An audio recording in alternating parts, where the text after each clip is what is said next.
Hello everyone, welcome to our YouTube channel Shraddha IAS. आज हम लोग घटना चक्र की हैंड रिटेन नोट्स पढ़ रहे हैं, जो कि कम टाइम में रिवीजन हो सकता है। उस सीरीज में मैं हिस्ट्री, पॉलिटी, इकोनॉमी और ज्योग्राफी सब्जेक्ट कवर करूँगा। हमने 3 पार्ट देख चुका है, ये 4th पार्ट है और एक पार्ट और आएगा 5th पार्ट, जिसमें लगभग 5 to 6 आवर्स में पूरा घटना चक्र हैंड रिटेन नोट्स में, जो कि जितने भी इम्पोर्टेंट फैक्ट्स हैं सब के सब कवर हो जाएंगे। तो उसी सीरीज में आज 4th पार्ट देखते हैं। उसमें शुरू करते हैं कि फॉर्मेशन ऑफ स्वराज पार्टी। तो इसका थोड़ा बैकग्राउंड जान लेते हैं कि जब गांधी जी ने एनसीएम मूवमेंट शुरू किया था, देन चौरी चौरा में एक इंसिडेंट हो गया था 5 फेब को। उसी की वजह से वहाँ पे 22 जो पुलिस थे वो मारे गए, जिसकी वजह से गांधी जी ने देखा कि वहाँ पे नॉन वायलेंस हो रहा है और उन्होंने एनसीएम को विड्रॉ कर दिया था। इस वजह से जो कांग्रेस के बहुत सारे लीडर्स थे वो गांधी जी का काफ़ी प्रोटेस्ट किए, उनके अगेंस्ट पे काफ़ी बोला कि उन्होंने विड्रॉ क्यों किया। बट गांधी जी की अपनी सोच थी, उन्होंने एनसीएम को वापस कर लिया, क्योंकि वो चाहते थे कि कहीं भी वायलेंस ना हो। जो भी मूवमेंट प्रोटेस्ट हो रहे हैं उसमें वायलेंस नॉन वायलेंस को फॉलो किया जाए। उसी वजह से उन्होंने एनसीएम को वापस ले लिया। देन कांग्रेस सेशन हुआ 1922, जिसको सी आर दास ने हेड किया। वहाँ पे सी आर दास ने लेजिस्लेटिव काउंसिल में एंट्री लेने की बात की, जो इलेक्शन है उसमें पार्टिसिपेट लेने की बात की, पर गांधी जी ने इसका अपोज किया। तो वहीं से कांग्रेस में 2 पार्ट हुआ, pro changers and no changers. Pro changers वो जो भाग लेना चाहते थे इलेक्शंस में, आने वाले लेजिस्लेटिव काउंसिल में पार्टिसिपेट कर सकें, और नो चेंजर्स वो थे जो कंजर्वेटिव थे, जो गांधी जी की कहा हुआ मानते थे, जैसे कि डॉक्टर राजेंद्र प्रसाद हो गए, ये लोग। और प्रो चेंजर्स में मोतीलाल नेहरू, सी आर दास, ये लोग। तो सी आर दास ने एक पार्टी फॉर्म करी 1923 में। अब इसी का हम लोग देखते हैं। First point, legislative assembly both at central and provincial level which were established by Government of India 1919 were boycotted by Gandhi ji during NCM। ये फैक्ट है कि गांधी जी के द्वारा जो NCM था उस टाइम पे गवर्नमेंट ऑफ इंडिया 1919 का बॉयकॉट किया गया था सेंट्रल एंड प्रोविंशियल लेवल पे, लेजिस्लेटिव असेंबली का।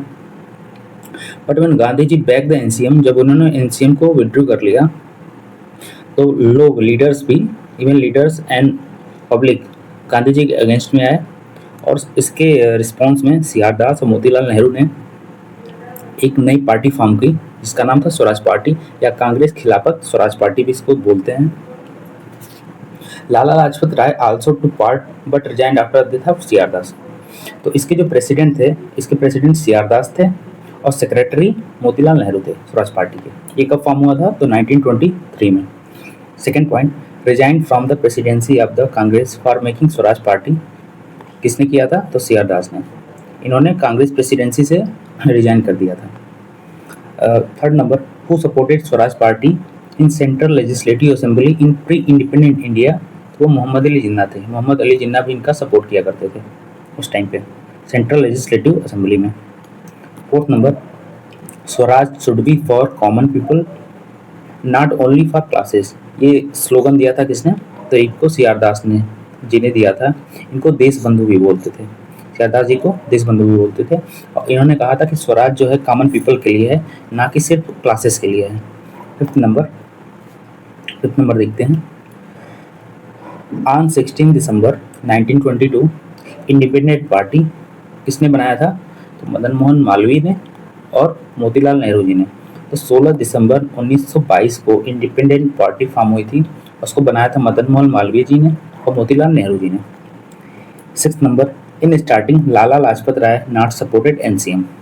लाला लाजपत राय जी ने शुरुआती दौर में एनसीएम को सपोर्ट नहीं किया था, पर after some time he was with Gandhi ji. After some time इन्होंने गांधी जी का साथ दिया। Seventh number, first Indian speaker in central legislative assembly Vitthal bhai Patel जी। तो ये जो कांग्रेस स्वराज पार्टी थी जो कि 1923 में फॉर्म हुई थी, उसका ये बहुत बड़ा अचीवमेंट था।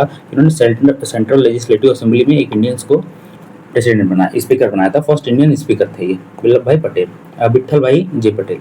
आल्सो को फाउंडर ऑफ स्वराज पार्टी से रिलेटेड थे ये। Also become it's president in 1925। 1925 में प्रेसिडेंट भी बने थे किसके? स्वराज पार्टी के। 8 number, mister Gandhi presided over, इन्होंने एक ही सेशन बस प्रिसाइड किया था, वो भी था बेलगाम कर्नाटक का 1924। इसी साल ये जेल से छूटे थे जब एनसीएम के दौरान चौरी चौरा में वायलेंस हो गया था, तो उसकी वजह से गांधी जी को गिरफ्तार कर लिया गया था आगा खा पैलेस में।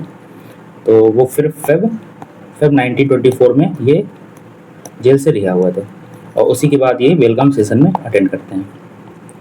अब हम देखते हैं Simon commission. Simon commission 7 member body हुआ करती थी, सभी के सभी वाइट मेंबर थे, इसलिए वाइट कमीशन भी बोलते थे। इसलिए इसका प्रोटेस्ट भी होता था क्योंकि गवर्नमेंट ऑफ इंडिया एक्ट 1919 में ये प्रोविजन था कि आफ्टर 10 ईयर जो एक्ट है उसका रिव्यू होगा, तो उसी के अकॉर्डिंग ये साइमन कमीशन आया था। बट प्रोटेस्ट इसलिए था कि इसमें 7 के 7 मेंबर जो थे वो इंग्लिश थे, कोई भी इंडियंस नहीं था। तो फर्स्ट नंबर देखते हैं, Simon commission was appointed in November 1927। ये मंथ और डेट दोनों इंपॉर्टेंट है यूपीएससी के लिए भी और स्टेट पीसीएस के लिए। तो साइमन कमीशन कब अपॉइंट किया गया? नवंबर 1927। इसके रिव्यू के लिए तो गवर्नमेंट ऑफ इंडिया 1919 के। And reached Bombay. बॉम्बे में कब पहुंचा ये? तो 3 Feb 1928। फॉर्म कब हुआ? नवंबर 1927।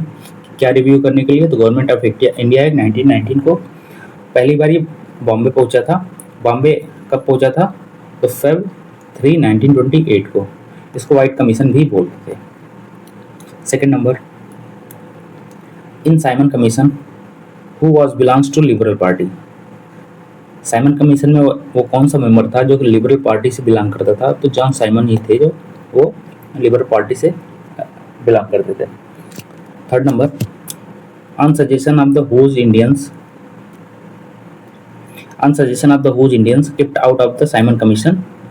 लॉर्ड इरविन जो थे उन्हीं के सजेशन पे इंडियंस को इसमें शामिल नहीं किया गया था। तो किसके सजेशन पे? लॉर्ड इरविन के सजेशन से।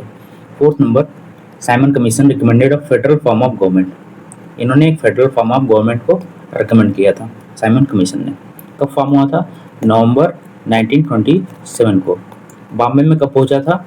बॉम्बे में ये पहुंचा Feb 3, 1928 को। 3 Feb 1928 को। लिबरल पार्टी से कौन बिलोंग करते थे जो कि साइमन कमीशन के मेंबर थे? तो जॉन साइमन खुद ही थे जो कि लिबरल पार्टी से बिलोंग करते थे। और किसके सजेशन पे इसमें इंडियंस को नहीं रखा गया? तो लॉर्ड इरविन के सजेशन पे। ठीक है, इतना। अब देखते हैं fifth point, Nehru report. Nehru report कब आया?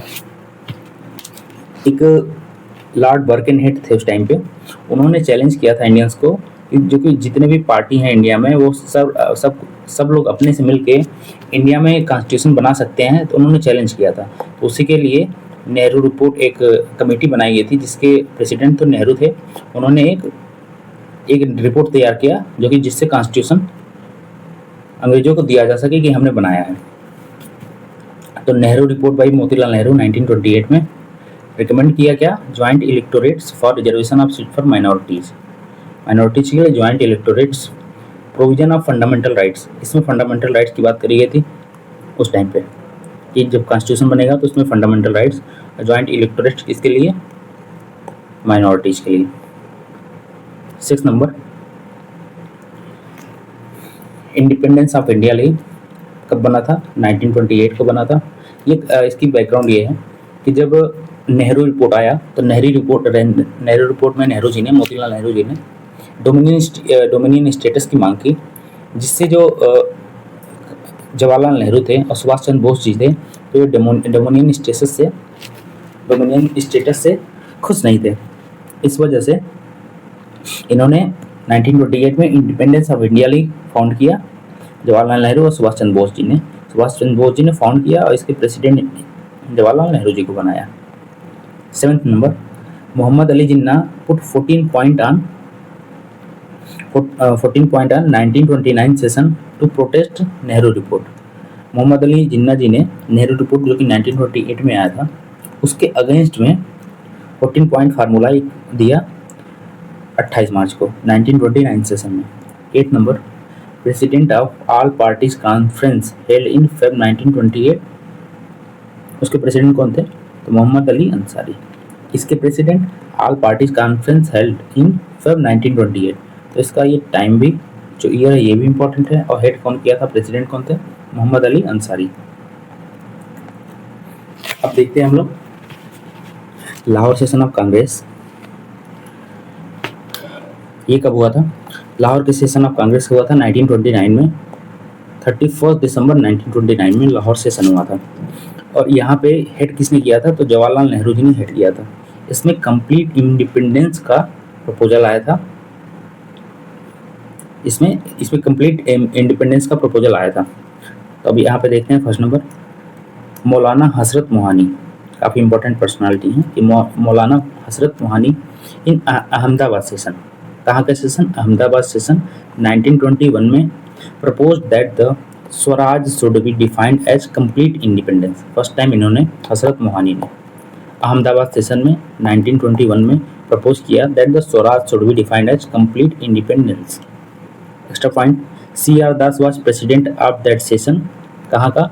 तो गया सेशन 1922 जो इसके नेक्स्ट ईयर हुआ था, यहाँ पे इन्होंने हेड किया था सी आर दास जी ने।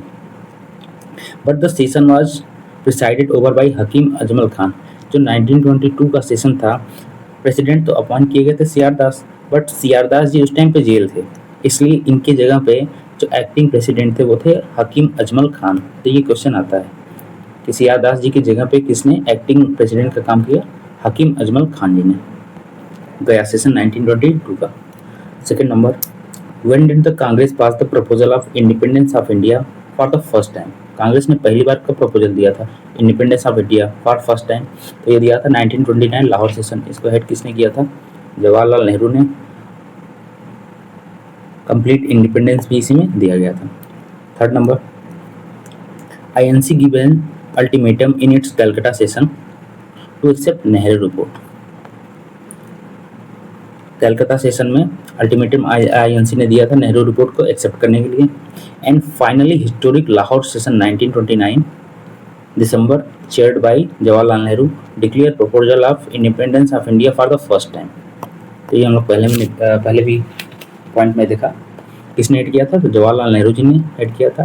और declare proposal of independence of India for the first time. Extra point, Jawaharlal Nehru on 31st December 1929 hosted the flag of Indian independence on a bank of Ravi River at Lahore। तो ये किस river के bank पे? Ravi river के bank पे flag किया था, host किया था फ्लैग इंडिया का। Congress in its meeting of 2nd January 1930 decided that the complete Independence Day will be celebrated on 26 January 1930। इसी वजह से 26 जनवरी को कंप्लीट इंडिपेंडेंस भी मनाया गया था। जो हमारा कॉन्स्टिट्यूशन है 26 नवंबर को बन गया था। प्रेम्बल में मेंशन है ना कि 26 नवंबर 1949 को, पर हम लोग ने ये जो डेट है, यहाँ डेट से इसकी वजह से इसको हम लोग ने जो कम्प्लीटली कॉन्स्टिट्यूशन लागू हुआ था वो हुआ था 26 जनवरी 1950। ऐसा क्यों किया गया था? क्योंकि ये बहुत ही हिस्टोरिक डेट था। 26 जनवरी कंप्लीट इंडिपेंडेंस इसी दिन पे हुआ था। And January 26 of every year will be celebrated complete independence day. इसको as a complete independence day celebrate किया जाना था। अब हम लोग देखते हैं सीडीएम, सिविल डिसओबीडियंस मूवमेंट। इसमें देखते हैं first number, at Lahore session of 1929। Lahore session कब हुआ था? 1929 में, जिसको चेयर किया था जवाहरलाल नेहरू जी ने। Was the working committee authorised to launch a programme of CDM, कहाँ से? लाहौर में। Second number, CDM began with the Dandi march of the Gandhi ji ने दांडी मार्च शुरू किया, कहाँ से? साबरमती आश्रम से। 12 मार्च 1930 से शुरू किया था, कब तक? 26 अप्रैल 1930। ये 24 डेज तक चला था। 241 माइल्स, कहीं कहीं 242 माइल्स होता है, कहीं कहीं 241 माइल्स होता है। तो अप्रॉक्स में याद कर लेंगे कितना माइल्स था। और 385 से लेके 90 किलोमीटर ये है कि 385 टू 390 किलोमीटर तक का डिस्टेंस था, ये याद रखना है। तो गांधी जी ने दांडी मार्च कहाँ से शुरू किया था? दांडी मार्च शुरू किया था साबरमती आश्रम से 12 मार्च 1930 से 26 अप्रैल 1930 तक, 24 दिन के लिए।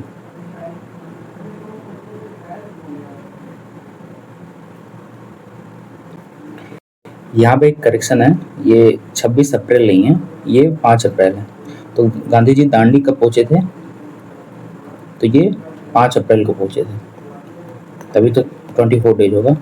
तो ये दांडी 5 अप्रैल को पहुंचे थे, बाकी सब सही है। As leaders like Shri Rajagopalachari took up salt march in Tamil Nadu from Tiruchirappalli to Vedaranyam. और भी लोगों ने अलग अलग रीजन में साल्ट सत्याग्रह का सपोर्ट किया था, ऐसे ही करके। बिहार में भी चंपारण और सारण में हुआ था। पटना के नखास झील से बनाया गया था नमक। तो अलग अलग जगह पे अलग अलग लोगों ने किया था। तो सत्याग्रही इन दांडी मार्च में कौन कौन कहाँ से थे? तो गुजरात से 31 लोग थे, स्टेट बेसिस में ये क्वेश्चन आते हैं।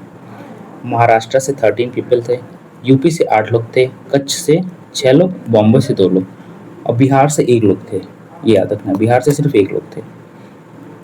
तो अगेन देख लेते हैं कि सबसे ज़्यादा गुजरात से थे 31 लोग, महाराष्ट्र से 13 लोग थे और यूपी से 8 लोग थे। बिहार से सिर्फ 1 लोग थे, कच्छ से 6 लोग थे और बॉम्बे से 2 लोग थे।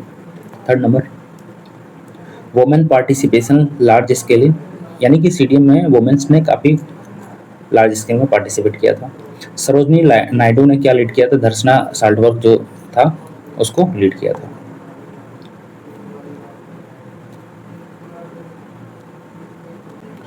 सीडीएम में जो यहाँ पे जो भी कुछ हुआ था धर्षणा साल्ट वर्क का, तो यहाँ पे वेब मिलर एक पत्रकार थे, इन्होंने ये सब चीज़ों को कवर किया था। सरोजनी नायडू ने यहाँ पे रेड किया था।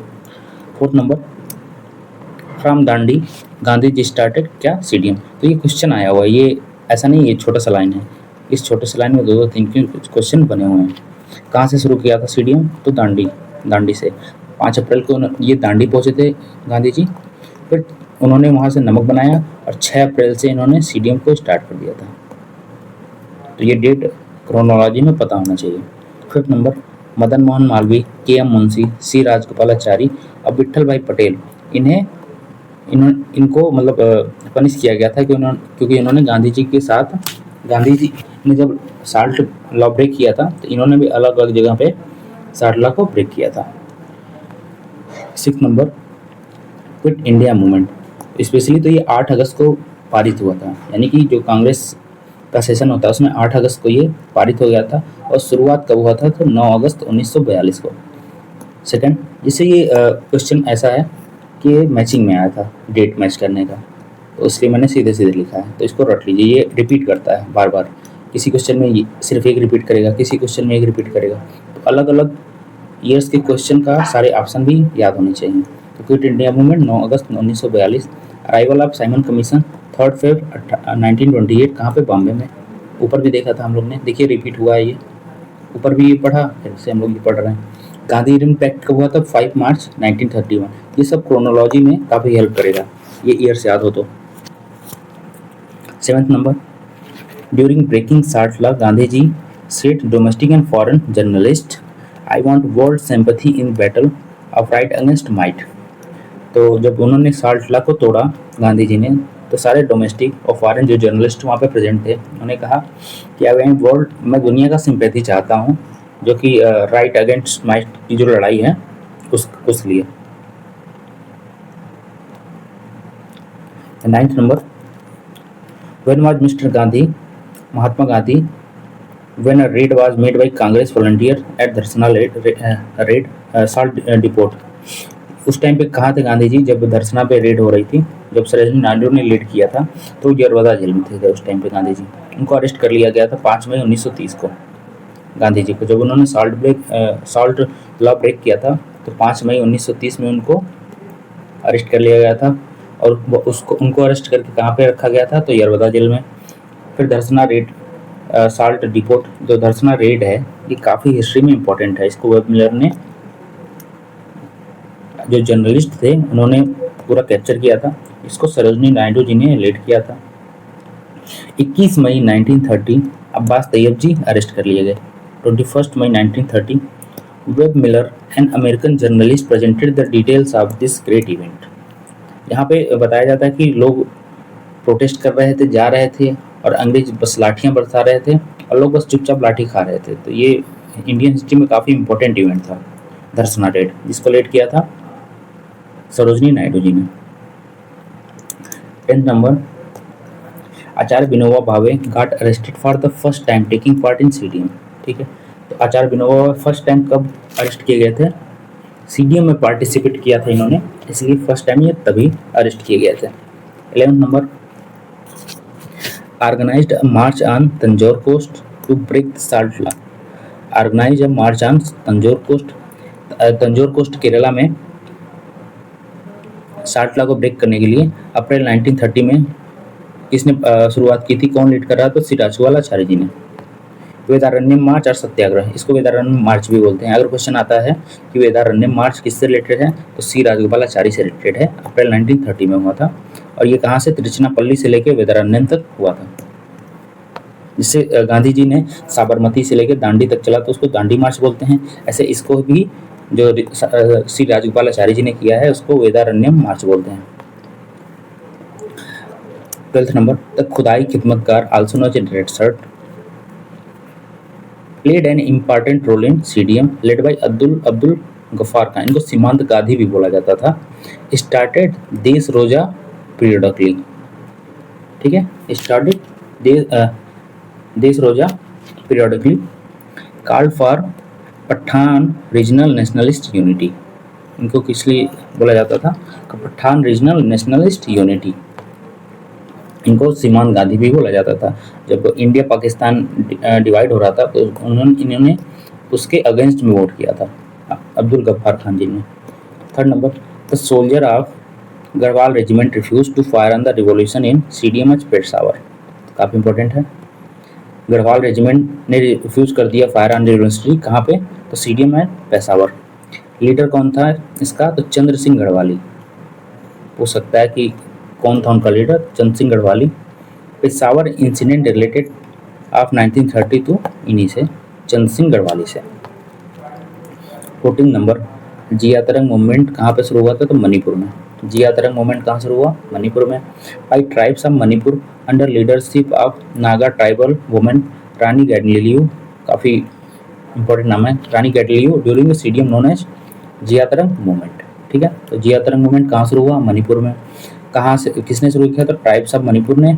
और किसके अंडर में किया? तो रानी गैडलिनो ड्यूरिंग सीडीएम। ठीक है। 15 number, agitation against chowkidari tax in Begusarai कब हुआ था? सीडीएम के दौरान हुआ था। तो चौकीदारी टैक्स, नो टैक्स जो देने की बात करी गई थी, कहाँ पे? बेगूसराय में। कहाँ पे हुआ था? ड्यूरिंग बेगूसराय बोले तो बिहार में, सीडीएम के दौरान। 16 नंबर, साल्ट सत्याग्रह इन भागलपुर किसने लीड किया था? भागलपुर में सत्याग्रह। भागलपुर कहाँ है? बिहार में। महादेव लाल सराफ। ये बीपीएससी में आया हुआ क्वेश्चन है, यानी कि सारे स्टेट पीसीएस के क्वेश्चन यूपीएससी के क्वेश्चन इसमें इंक्लूड करे गए हैं। तो भागलपुर बिहार में किसने लीड किया था salt Satyagraha? Mahadev Lal Saraf. 17 number, the women of Bihar freedom struggle. Bihar से कौन कौन वुमेन थी जो फ्रीडम स्ट्रगल में थी? प्रभावती देवी, ये प्रभावती देवी, राजवंती देवी एंड राधिका देवी। प्रभावती देवी, राजवंती देवी और राधिका देवी ये कहाँ से बिलोंग करती थी? तो ये बिहार से बिलोंग करती थी। अब न्यू चैप्टर देखते हैं। गांधी इम्पैक्ट से कितने क्वेश्चन पीवाईक्यू बने हुए हैं अभी तक, वो सारे इसमें देखेंगे हम लोग। फर्स्ट नंबर, गांधी इम्पैक्ट कब हुआ था? तो इसका डेट काफ़ी इंपॉर्टेंट है, 5 मार्च 1931। ये कम से कम 10 बार रिपीट हुआ है क्वेश्चन। ऐसे ऐसे क्वेश्चन इसमें जानबूझ के डाले गए हैं कि 90% क्वेश्चन आपको एग्जाम में यही मिलेंगे। Participate in RTC round table conference, इसका मतलब राउंड टेबल कॉन्फ्रेंस है। किस किसने पार्टिसिपेट किया? तो एम.के. गांधी, सरोजिनी नायडू, मदन मोहन मालवीय जी ने। बट राजेंद्र प्रसाद जी ने पार्टिसिपेट नहीं किया। तो क्वेश्चन ये था कि 4 ऑप्शन में थे गांधी जी, नायडू, मदन मोहन मालवीय, राजेंद्र प्रसाद। कौन कौन ने पार्टिसिपेट किया था? तो इसमें राजेंद्र प्रसाद जी ने मतलब शामिल नहीं हुए, पार्टिसिपेट नहीं किया। एम के गांधी ने सिर्फ सेकेंड वाला पार्टिसिपेट किया था। मदन मोहन मालवीय जी ने भी पार्टिसिपेट किया, नायडू जी ने किया था, अम्बेडकर जी ने तीनों पार्टिसिपेट किया है आरटीसी, अम्बेडकर जी ने, और तेज बहादुर सप्रू जी ने, ये तीनों किया है इन्होंने। Second number, important role to signing of Gandhi Irwin pact. Gandhi Irwin pact का क्या है इम्पॉर्टेंट रोल? तो ये तेज बहादुर सप्रू और एम.आर. जयकर, इन दोनों लोगों ने दिल्ली में यहाँ गांधी इरविन पैक्ट कराया था, जिसके बाद Gandhi ji second round table conference में पार्टिसिपेट करते। एस राजपूताना जो शिप था उसी से गए थे लंदन में मिलने के लिए, और उसी दौरान वहाँ पे उन्होंने जो चार्ली चैपल हैं उनसे भी मुलाकात किया था गांधी जी ने। तो यहाँ देखते हैं Gandhi Irwin pact. In construct of pact Sarojini Naidu termed as to Mahatma. तो जब ये पैक्ट हो गया, गांधी इरविन पैक्ट दिल्ली में हो गया, इसको दिल्ली पैक्ट भी बोलते हैं। तो सरोजनी नायडू जी ने इरविन को और गांधी जी को टू महात्मा बोला था। कराया किसने था ये पैक्ट? तो तेज बहादुर सप्रू और एम.आर. जयकर ने। ये इंपॉर्टेंट है। Third number, the biographer of Irwin Alan Campbell Johnson term Mahatma Gandhi gain in the Gandhi Irwin pact. First question ये बनता है कि इरविन के जो बायोग्राफर थे कौन है? तो वो हैं एलन कैंपबेल जॉनसन। उन्होंने महात्मा गांधी को ये कहा था उनके बायोग्राफी में कि गांधी इरविन का जो पैक्ट हुआ था उसमें गांधी जी ही गेन कर रहे थे, यानी कि इनको ही ज़्यादा प्रॉफिट हुआ उसमें। तो पैक्ट एज कंसोलेशन प्राइज, इसको एज ए कंसोलेशन प्राइज भी बोलते हैं, क्योंकि इसमें जो गेन हुआ था वो महात्मा गांधी जी ने किया, according to Alan Campbell Johnson, जिसने इरविन का बायोग्राफी लिखा था। कराची सेशन ऑफ कांग्रेस देखते हैं। इसमें जितने इंपॉर्टेंट क्वेश्चन बनते हैं उसको हम लोग इकट्ठे देखते हैं। कब हुआ था? तो मार्च 26 से लेकर 31 तक 1931 कराची सेशन किसने प्रिसाइड किया था? तो वल्लभ भाई पटेल जी ने। कराची सेशन कहाँ हुआ था? लाहौर कराची। कब हुआ था? 1931 26 मार्च के आसपास हुआ था। किसने प्रिसाइड किया था? तो वल्लभ भाई पटेल जी ने। Drafted the resolution on fundamental rights by Jawaharlal Nehru during this session. तो इस सेशन का इंपॉर्टेंस क्या है, अचीवमेंट, कि रेजोल्यूशन ड्राफ्ट किया था फंडामेंटल राइट्स का, किसने किया था? तो जवाहरलाल नेहरू जी ने किया था। First number, Congress pass the resolution related to इस ये जो कराची सेशन है 1931 वाला, जिसमें वल्लभ भाई पटेल जी ने हेड किया है, यहाँ पे फंडामेंटल राइट्स का रेजोल्यूशन पास हुआ और नेशनल इकोनॉमिक प्रोग्राम, इन दोनों का रेजोल्यूशन यहाँ पे कराची सेशन में पास हुआ। It was first time when the Congress describe the complete independence. ये पहली बार है जब कांग्रेस ने, इसके पहले दिन तो घोषित हो गया था कि 26 जनवरी 1930, 26 जनवरी अब से होगा, बट इन्होंने पहली बार डिस्क्राइब किया था कंप्लीट इंडिपेंडेंस को। कहाँ कब किया था? तो कराची सेशन में पहली बार इसको डिस्क्राइब किया गया था। Second number, who had recorded the Karachi session of Indian national Congress 1931। कब हुआ था? 26 से 21 मार्च 1931। ठीक है, याद रखना है।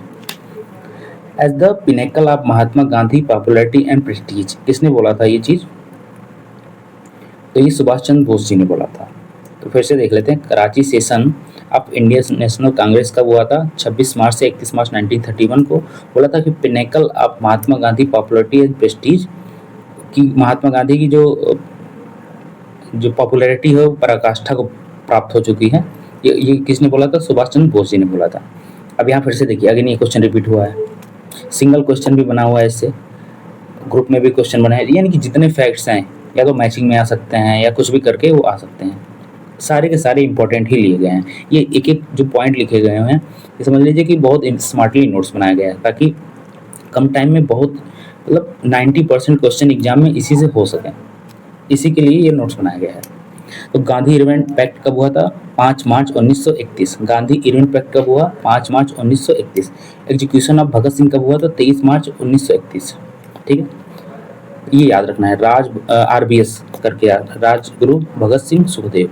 ठीक है, इनका एग्जीक्यूशन कब हुआ था? 23 मार्च 1931। कराची सेशन कब हुआ? 26 से 31 मार्च 1931। ये क्रोनोलॉजी में भी आ सकता है, मैचिंग में भी आ सकता है, इसको कई तरह से पूछा जा सकता है। सेकेंड RTC कब हुआ था? जिसमें कांग्रेस ने पार्टिसिपेट किया था, और कांग्रेस तरफ से एकमात्र जो पार्टिसिपेट किए थे वो गांधी जी ही थे। लंदन में हुआ था। तो सेप्टेम्बर 7 सितंबर 1931, ठीक है, काफ़ी इंपॉर्टेंट है, 7 सितंबर 1931। नाउ आरटीसी के बारे में देखते हैं। Round table conference, B R Ambedkar participate in all 3 round table. B R Ambedkar तीनों ही राउंड टेबल कॉन्फ्रेंस में पार्टिसिपेट किए थे, ठीक है। फर्स्ट क्वेश्चन, इसके अंतर्गत कौन कौन से अच्छे हैं जो कि काफ़ी इंपॉर्टेंट है। The report of Simon commission was published on, ये इंपॉर्टेंट डेट है कि 10 जून को साइमन कमीशन का रिपोर्ट पब्लिश हुआ। तो यानी साइमन कमीशन का रिपोर्ट कब पब्लिश हुआ, 10 जून को हुआ, एंड 24 जून 1930 को पब्लिश हुआ, ठीक है। इन दोनों डेट में एक बार ये एक बार ये, दूसरी बार कब हुआ था, 24 जून, पहली बार 10 जून को, तो ये याद रखना है। Second number, for first round table conference किसने अटेंड किया था, मतलब कितने लोगों ने अटेंड किया था, तो 89 इंडियंस ने, रिप्रेजेंटेटिव्स ने अटेंड किया था। फर्स्ट और थर्ड को कांग्रेस ने अटेंड नहीं किया था, सिर्फ ओनली सेकंड को अटेंड किया था, ठीक है। इसमें कौन कौन लोग थे कि जिसने 89 इंडियंस रिप्रेजेंटेटिव थे, तो कुछ इंपॉर्टेंट नाम हैं, वो कौन कौन से थे। तो मौलाना अबुल कलाम आज़ाद, जो कि यंगेस्ट आईएनसी भी के प्रेसिडेंट भी रहे हैं। मौलाना अबुल कलाम आज़ाद जो कि यंगेस्ट रहे हैं, 35 ईयर्स के थे तभी ये आईएनसी के प्रेसिडेंट बने थे, मौलाना अबुल कलाम आज़ाद। 1940 से लेके 1946 तक कंटिन्यूस ये आईएनसी के प्रेसिडेंट, सबसे लंबे टाइम कंटिन्यूस सबसे लंबा रहने वाले भी ये हैं। और आफ्टर इंडिपेंडेंस देखा जाए तो सोनिया गांधी 1998 से लेकर 2017 तक की आईएनसी की प्रेसिडेंट रही हैं। तो यहाँ देखते हैं कि उस टाइम पे जब 89 इंडियन रिप्रेजेंटेटिव वहाँ पार्ट किए थे, तो उसमें इंपॉर्टेंट नाम कौन है, मौलाना अबुल कलाम आज़ाद, तेज बहादुर सप्रू और एम आर जयकर ने गांधी ऋण पैक्ट कराया था, जिसको दिल्ली पैक्ट भी बोलते हैं। आगा खां, गांधी जी को अक्सर आगा खां पैलेस जो है उसी में उनको कैद कर दिया जाता था। क्विट इंडिया मूवमेंट के टाइम सरोजनी नायडू, कस्तूरबा गांधी जी को इसी आगा खां पैलेस में नजरबंद किया गया था, उनको रखा गया था। मोहम्मद अली जिन्ना और बी आर अम्बेडकर, ठीक है। तो फर्स्ट में 89 रिप्रेजेंटेटिव थे और इतने इंपॉर्टेंट पर्सनालिटी ने किया था पार्टिसिपेट, ठीक है। और एक एक्स्ट्रा फैक्ट है कि मदन मोहन मालवीय जी और एनी बेसेंट ने खुद के खर्चे पे जो आरटीसी कॉन्फ्रेंस था उसमें अटेंड किया था। किसने खुद के पैसे पे खर्च करके गए थे, तो मदन मोहन मालवीय और एनी बेसेंट जी ने। Third number, represented Indian Christian in first RTC held in London. तो इंडियन क्रिश्चियंस को किसने रिप्रेजेंट किया था, तो केटी पॉल ने, ठीक है। इंडियन क्रिश्चियंस को किसने प्रेजेंट किया, केटी पॉल ने, इंपॉर्टेंट है। गांधी जी रिजाइन फ्रॉम कांग्रेस इन 1934 के बाद इन्होंने सिर्फ एक ही आईएनसी सेशन हेड किया था, बेलगाम कर्नाटक वाला 1924, और 1934 के बाद फाइनली इन्होंने रिजाइन ही कर दिया कांग्रेस से। फोर्थ नंबर, ऑपरेशन रूबिकॉर्न काफ़ी इंपॉर्टेंट है। Was the code word propose to be adopted by British government of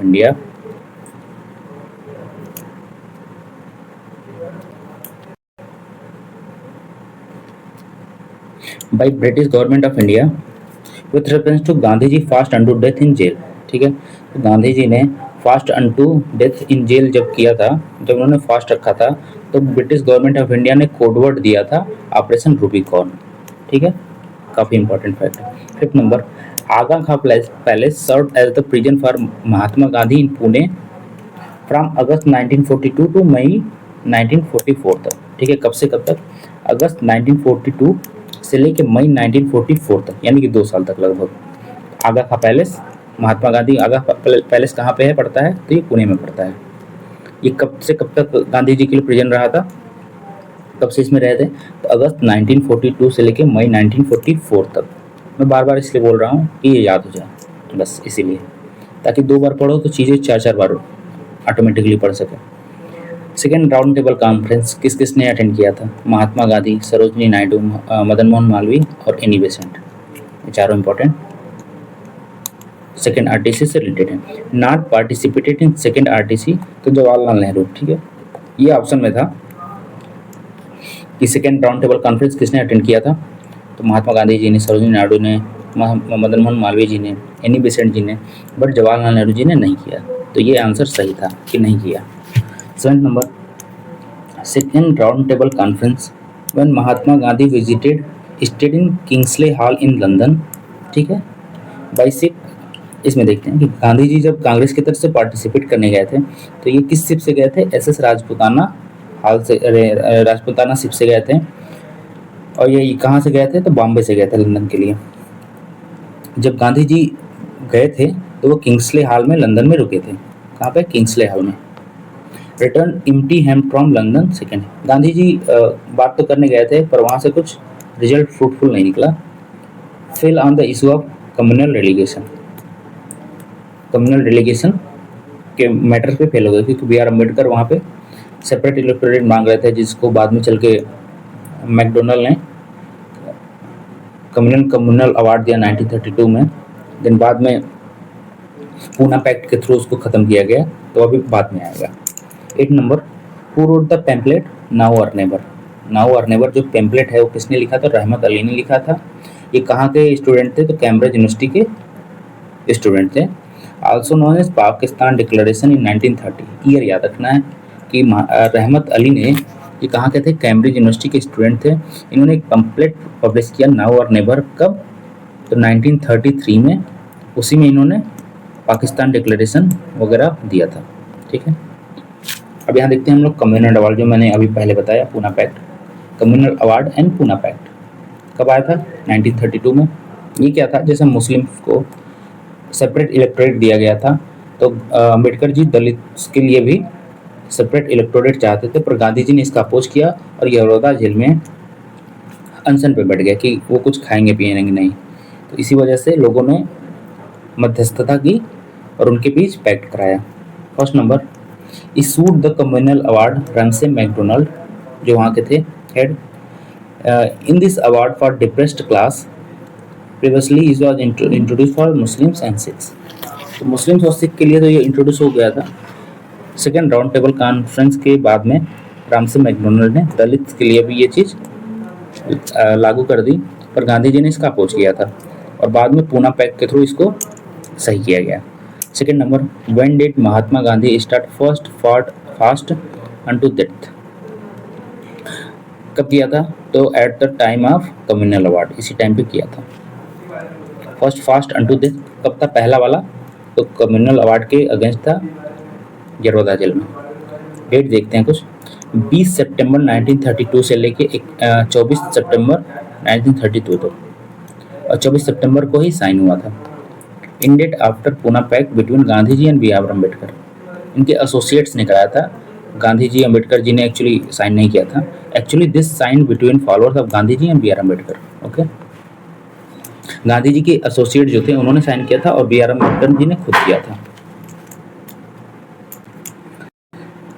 third number, Harijan Sevak Sangh after Poona pact, Poona pact के बाद गांधी जी ने दलित और डिप्रेस्ड क्लास के लिए काफ़ी कंस्ट्रक्टिव वर्क शुरू किए, तो उसी में एक है ये हरिजन सेवक संघ।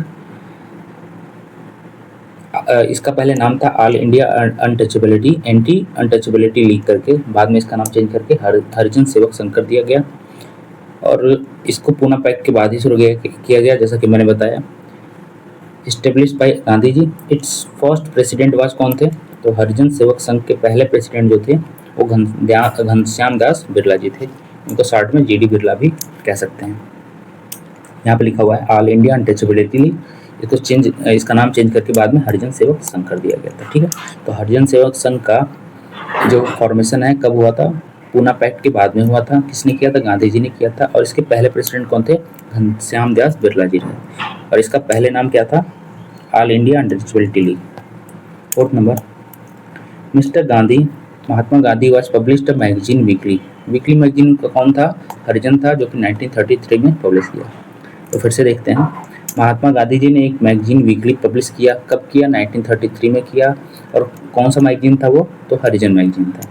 Fifth number, depressed class league was established by Babu Jagjivan Ram, ठीक है। बाबू जगजीवन राम जो थे कहाँ से बिलोंग करते थे, ये बिहार से बिलोंग करते थे। तो डिप्रेस्ड क्लास लीग किसने एस्टेब्लिश किया, तो बाबू जगजीवन राम ने।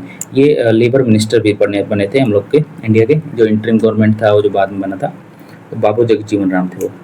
6 number, all India schedule caste federation, all India schedule caste federation किसने फाउंड किया था, बी आर अम्बेडकर जी ने, कब किया था, 1942 में, okay.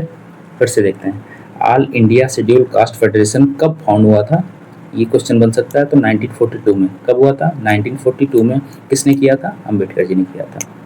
Next fact, while All India Depressed Class Association was founded in 1926 by MC राजा। ठीक है, अगेन देखते हैं, दोनों में काफ़ी माइनर डिफरेंस है। All India schedule caste federation किसने किया था फाउंड? 1942 में अम्बेडकर जी ने किया था। But all India depressed class association किसने फाउंड किया था? 1926 में MC राजा जी ने। Okay. 7 number, Mahatma Gandhi was fleeting phantom raises dust but not the level. ये किसने बोला था? BR अम्बेडकर जी ने बोला था। ठीक है, जब ये वही डिप्रेस्ड के लिए काम वगैरह कर रहे थे तो उसी बीच में ये इन्होंने स्टेटमेंट दिया था कि कोई लेवल है उसके ऊपर सिर्फ डस्ट डाल रहे हैं, उनके लेवल को नहीं बढ़ा रहे हैं। ऐसा स्टेटमेंट BR अम्बेडकर जी ने गांधी जी को कहा था। नाउ कांग्रेस सोशलिस्ट पार्टी काफ़ी इंपॉर्टेंट है ये। 1934 में बना था। कब बना था? यही सीधे सीधे क्वेश्चन कितनी बार आया है कि कांग्रेस सोशलिस्ट पार्टी कब बना था? 1934 में। कहाँ बना था? पटना में। कब बना था? मई 1934 में। कहाँ बना था? पटना में। ठीक है, इसकी फर्स्ट मीटिंग आप CSP कहाँ हुई थी? पटना में। और कब हुई थी? मई 1934 में। Second number, Congress socialist party advocated arm struggle as well as non violent resistance, यानी कि दोनों बात करता था। आर्म स्ट्रगल भी बात करता था और नॉन वायलेंट रेजिस्टेंस की भी बात करता था। क्या एडवोकेट करता था ये? तो एडवोकेट करता डिसेंट्रलाइज सोशलिज्म। ठीक है, ये डिसेंट्रलाइज सोशलिज्म को सपोर्ट करता था, in which cooperation, trade union, independent farmers and local authorities would hold a substantial share of economic power. तो ये सोशलिज्म से रिलेटेड थे, सोशलिस्ट लीडर्स थे जिन्होंने इसका फॉर्म किया था। JP नारायण, आचार्य नरेंद्र देव, राम मनोहर लोहिया, ये सब इनसे रिलेटेड थे। तो इन्होंने, वैसे भी इनकी आइडियोलॉजी भी थी इसमें कि कॉपरेशन किसका चाहिए? ट्रेड यूनियन का, इंडिपेंडेंट फार्मर्स का, लोकल अथॉरिटीज़ का, उनको इकोनॉमिक पावर दे सकें। Third number, prominent leaders of CSP, जो कि कब फाउंड हुआ था? मई 1934 में। फर्स्ट मीटिंग कहाँ हुआ था? पटना में। ओके। आचार्य किसने, कौन कौन इसके प्रोमिनेंट लीडर हैं? आचार्य नरेंद्र देव इसके प्रेसिडेंट भी हैं। आचार्य नरेंद्र देव काफ़ी इंपॉर्टेंट है।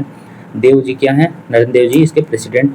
Jayaprakash Narayan and Minoo Masani in October 1934। Okay. Fourth number, governor of all India Congress socialist party at Patna in 1934। कौन है गवर्नर उस टाइम पे? तो जयप्रकाश नारायण। प्रेसिडेंट कौन था? आचार्य नरेंद्र देव। ठीक है, याद रखिएगा। गवर्नर जो थे, ये जनरल सेक्रेटरी थे। जयप्रकाश नारायण जी इसके जनरल सेक्रेटरी थे। Acharya Narendra Dev served as the president of the party. ठीक है, नरेंद्र जी इसके प्रेसिडेंट थे, बट जो जनरल सेक्रेटरी हैं वो जयप्रकाश नारायण जी थे। ठीक है। Fifth number, Bihar socialist party, जिसे कांग्रेस सोशलिस्ट पार्टी है, वो 3 साल पहले ही 1931 में ही बिहार सोशलिस्ट पार्टी बन चुकी थी। इसको बनाया था फूलन प्रसाद वर्मा ने। ठीक है, तो कांग्रेस सोशलिस्ट पार्टी के 3 साल पहले ही बिहार सोशलिस्ट पार्टी बन गई थी, जिसको बनाया था फूलन प्रसाद वर्मा जी ने। 6 नंबर, JP नारायण, जयप्रकाश नारायण, इनको लोकनायक की उपाधि दी गई है। इनको लोकनायक भी बोलते हैं JP नारायण को। He secretly organise Indian public during quit India movement. Quit India movement के टाइम पे इन लोगों ने काफ़ी अंडरग्राउंड एक्टिविटी करी थी। तो secret organised Indian public during quit India movement with Ram Manohar Lohia and Aruna Asaf Ali in 1942। जो 1942 में क्या हुआ था? Quit India movement. तो JP नारायण उसमें पार्टिसिपेट करे थे, जो कि अंडरग्राउंड एक्टिविटी किया करते थे। किसके साथ? अरुणा आसिफ अली भी हैं उसमें राम मनोहर लोहिया जी भी हैं। इन्होंने क्या डिक्लेयर किया था? इन्होंने संपूर्ण क्रांति डिक्लेयर किया था। इसको टोटल रिवोल्यूशन भी बोलते हैं। तो अगर क्वेश्चन आए कि संपूर्ण क्रांति और टोटल रिवोल्यूशन किसने डिक्लेयर किया था, तो JP नारायण जी ने, जिनको लोकनायक भी बोलते हैं। कहाँ पे किया था? तो गांधी मैदान पटना। यहाँ पे इन्होंने संपूर्ण क्रांति या टोटल रिवोल्यूशन की बात करी थी। और डेट क्या है? 5 जून 1974 में इन्होंने जो टोटल क्रांति है उसकी बात करी थी। अंडरग्राउंड एक्टिविटी कब किया था? क्विट इंडिया मूवमेंट 1942 में। इसके साथ राम मनोहर लोहिया और अरुणा आसिफ अली थे उस टाइम पे। बट जो टोटल रेवोल्यूशन है, जो संपूर्ण क्रांति है, वो 5 जून 1974 को गया था। ठीक है। जेपी नारायण दिवस कब मनाया जाता है? तो अप्रैल में 1946 में मनाया जाता है। बॉम्बे मैनिफेस्टो काफ़ी इंपॉर्टेंट है। बॉम्बे मैनिफेस्टो क्या है? Was a deal that was signed in the year 1936 में। तो बॉम्बे मैनिफेस्टो कब आया? 1936 में आता बाई 21 बिजनेसमैन। 21 बिजनेसमैन ने 1936 में बॉम्बे मैनिफेस्टो आया था। And openly oppose the preaching of socialist ideas. ये कैपिटलिस्ट लोग थे, इसलिए इन्होंने सोशलिस्ट आइडियाज को ओपनली अपोज किया। अब ये न्यू चैप्टर देखते हैं जहाँ से काफ़ी क्वेश्चन बनता है। Provincial election and formation of cabinet 1937 to September 1937 को फॉर्म हुआ था इंटरिम गवर्नमेंट। तो उसी से रिलेटेड चैप्टर है ये। तो उसमें जितने भी इंपॉर्टेंट क्वेश्चन आए हैं उसको हम लोग इसमें देखते हैं। तो provincial assembly election were held under the government of India act 1934। तो पहला इंपॉर्टेंट पॉइंट तो यही है कि जो प्रोविंशियल असेंबली इलेक्शन है वो किस एक्ट के अंदर हुआ था? तो गवर्नमेंट ऑफ इंडिया एक्ट 1935 के अंदर हुआ था। In which Congress won of full majority in 5 province. 5 provinces में कांग्रेस ने फुल मेजोरिटी पाया। कहाँ पे? मद्रास में, बिहार में, सेंट्रल प्रोविंस में, यूपी में और उड़ीसा में। ठीक है, और बिहार में भी। Second number, provincial government were constituted under इसके 1935। तो देखिए यहाँ भी रिपीट हुआ है, यहाँ भी रिपीट हुआ है। ये क्वेश्चन कितनी बार रिपीट हुआ आप लोग घटनाचक्र पढ़े होंगे तो पता होगा। ये 10 बार ये सब पूछा हुआ है कि प्रोविंशियल असेंबली इलेक्शन ये किस एक्ट के अंदर बना है? तो गवर्नमेंट ऑफ इंडिया एक्ट 1935 के अंदर बना है। कुछ एक्स्ट्रा फैक्ट है यहाँ के बाद कि कांग्रेस का 5 जगह पे 5 प्रोविंस में फुल मेजोरिटी मिला था। कहाँ? एक बार और देख लेते हैं। मद्रास में, बिहार में, यूपी में, सेंट्रल प्रोविंस में और उड़ीसा में। But only in Bengal and Punjab and Sindh Congress didn't enough support. यहाँ पे कहाँ पे? बंगाल में, पंजाब में और सिंध में इन्होंने सिक्योर नहीं कर पाए थे इनफ सपोर्ट। बाकी 5 में इन्होंने फुल मेजोरिटी करी थी आउट ऑफ 11। ये भी याद रखना है, टोटल 11 थे। Third number, after the formation of ministries in province in 1937 Congress rule lasted for 28 month. ये पूछा गया था डायरेक्ट, कितने महीने तक गवर्नमेंट सर्व की थी? तो 28 मंथ तक। ठीक है। Fourth number, Muslim league celebrated the day of deliverance. कब? डे ऑफ डिलीवरेशन ये भी पूछा हुआ कई बार। किसने सेलिब्रेट किया? तो मुस्लिम लीग ने इसको सेलिब्रेट किया गया है। कब किया गया है? 23 अक्टूबर 1939। 23 अक्टूबर 1939 को। ठीक है। जिस टाइम पे त्रिपुटी क्राइसिस हुआ था 1939 में, और ऑल इंडिया फॉरवर्ड ब्लॉक भी नेताजी सुभाष चंद्र बोस जी ने बनाया था, तो उस ईयर में day of deliverance Muslim league ने सेलिब्रेट किया था। मुस्लिम लीग को कौन फॉर्म किया था? तो सलीमुल्लाह खान जी ने। इसके पहले प्रेसिडेंट आगा खां थे, बाद में मोहम्मद अली जिन्ना जी ने इसे ज्वाइन किया था। फिर आगे चल के 16 अगस्त 1946 को डायरेक्ट एक्शन डे भी मनाते हैं, जिसमें बहुत सारा लोगों का जान जाता है। तो ये सब मुस्लिम लीग के कुछ पॉइंट्स हैं। Fifth number, the Congress working committee CWC Congress working committee adopted the policy of abolishing land ownership कब? 1937 में। ठीक है। तो Congress working committee adopted the policy of abolishing land ownership, ये कब हुआ था? 1937 में। Okay. Six number, after ministry formed in UP in 1937 finance portfolio किसको मिला था? तो रफ़ी अहमद किदवई को। ठीक है। अगेन देखते हैं, after ministry formed in UP in 1937 finance portfolio किसको मिला था? तो रफ़ी अहमद किदवई जी को मिला था। ठीक है। 7 नंबर, कुछ रिपोर्ट हैं उनसे उनके ईयर्स अक्सर पूछता है। तो पीरपुर रिपोर्ट कब आया था? तो 1938 में आया था। पीरपुर कब आया था? 1938 में आया था। शरीफ रिपोर्ट कब आया था? तो मार्च 1939 में आया था। ओके। फजलुल हक रिपोर्ट कब आया था? दिसंबर 1939 में आया था। अब इसको क्रोनोलॉजी में भी रखना है। पहले क्या आया था? पीरपुर रिपोर्ट आया था, देन क्या आया था? शरीफ रिपोर्ट आया था, देन फजलुल हक रिपोर्ट आया था। तो PSF करके इसको क्रोनोलॉजी में भी याद करना है, क्योंकि ये लगा सकता है। ये कब आया था? 1938 में आया था पीरपुर। शरीफ कब आया था? मार्च 1939 में आया था। और फजलुल हक कब आया था? दिसंबर 1939 में। ये दोनों 1939 में आया था, ये मार्च में आया था और ये दिसंबर में आया था, और ये 1 साल पहले 1938 में आया था। ठीक है, तो आई गेस नहीं बोलेगा। नाउ एक चैप्टर और देख लेते हैं हम लोग, त्रिपुरी क्राइसिस ऑफ कांग्रेस 1939। ये तो आपने पढ़ा हो। त्रिपुरी कहाँ पे है, पहले ये आ सकता है, त्रिपुरी जबलपुर एमपी में। ठीक है, first question, Subhash Chandra Bose elected president of 1938 Haripura में। हरिपुरा कहाँ पे है, गुजरात में है। तो 1938 में सुभाष चंद्र बोस जी को प्रेसिडेंट चुन लिया गया था। तो ये पूछ सकता है कि हरिपुरा सेशन कौन जीता था, कब हुआ था, तो 1938 में हुआ था।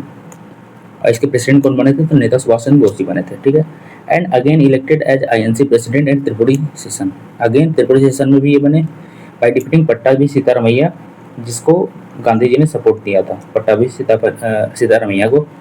Second question, second number, after the dispute between Gandhi ji and Bose on the question of the formation of Congress working committee, Bose resign and doctor Rajendra Prasad became INC president. यहाँ से क्वेश्चन ये बनता है कि जब त्रिपुरी क्राइसिस के दौरान सुभाष चंद्र बोस जी ने रिजाइन कर दिया था, देन उसके प्रेसिडेंट कौन बने थे, तो डॉक्टर राजेंद्र प्रसाद बने थे। Okay, third number, Subhash Chandra Bose looked war between Germany and Britain as opportunity.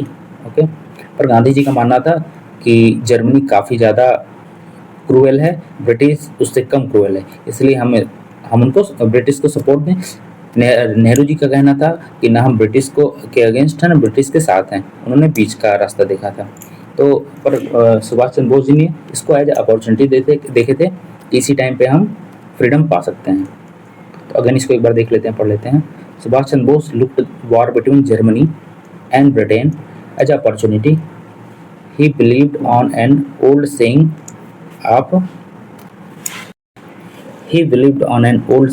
Of Ireland कि need of England is an opportunity of Ireland. ये किसने कहा था, ये इसमें कौन बिलीव करता था, तो सुभाष चंद्र बोस जी इस पे बिलीव करते थे। तो हम लोग ने आज कुछ इंपॉर्टेंट पॉइंट्स देखे। अब हम लोग आगे का चैप्टर जो है इंडियन प्रिंसली स्टेट से, जो कि काफ़ी इंपॉर्टेंट है। इसमें क्या किया मैंने, इंडियन प्रिंसली स्टेट से हिस्ट्री से रिलेटेड जितने भी क्वेश्चन आए हैं, जितने भी इंपॉर्टेंट क्वेश्चन बनते हैं जो आगे भी रिपीट हो सकते हैं, उनको एक जगह पे लिख दिया है। तो उसको हम लोग देखते हैं।